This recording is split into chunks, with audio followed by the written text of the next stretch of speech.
Hello friend, good evening. সবাইকে জানাই তোমরা কেমন আশা করি তোমরা অনেক অনেক ভালো আছো। তো আমিও চলে এলাম বিকালে একটু রান্নাঘরে ছেলের জন্য স্যুপ বানাতে। তো সবজি দিয়ে স্যুপ বানাতে গেলে অনেকটা টাইম লাগে, এটা কিন্তু 5 মিনিট লাগবে। তো আমি বানিয়ে তোমাদের দেখাচ্ছি কীভাবে বানাতে হয়। তো দেখো, কড়াই বসিয়ে দিয়েছি আর কড়াই এখন জল দিয়ে দেবো। এই কাপের 3 কাপ মতো জল দিয়ে দিচ্ছি। তো জলটা কিন্তু গরম হওয়া পর্যন্ত ওয়েট করতে হবে। গরম হলে তবেই দিতে হবে ওতে এটা। তো দেখো অলরেডি এটা গরম হয়ে গেছে, এখন আমি এটা দিয়ে দেবো। তো দেখো, এটা নিয়ে কিন্তু মার্কেটে পাওয়া যায় আর খুব তাড়াতাড়ি তৈরি করা হয়, 5 মিনিটের মতো টাইম লাগে। তো দেখো, এখন দিয়ে সঙ্গে সঙ্গে কিন্তু নাড়িয়ে নিতে হবে, নাহলে কিন্তু জমাট বেঁধে যাবে।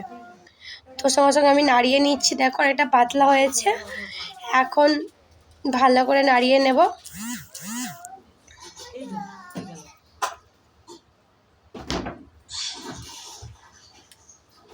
আর এই ঘনত্বটা না একটু মানে ঘন ঘন হয়ে আসছে হালকা, আর 5 মিনিট মতো ওকে ফুটে হতে দেব।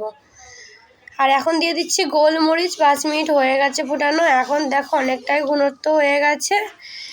এখন আরেকটু হতে দেব, তারপর নামিয়ে নেব। তো আমার ভেজ স্যুপটা রেডি হয়ে যাবে।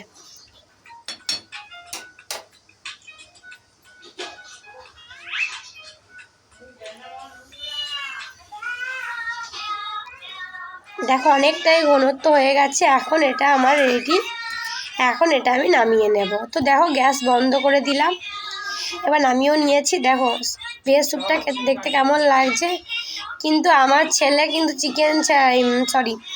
ডিম ছাড়া খেতেই চায় না স্যুপ, তাই ওর জন্য ওকে ডিম দেওয়া হয়েছে ভেজ স্যুপের।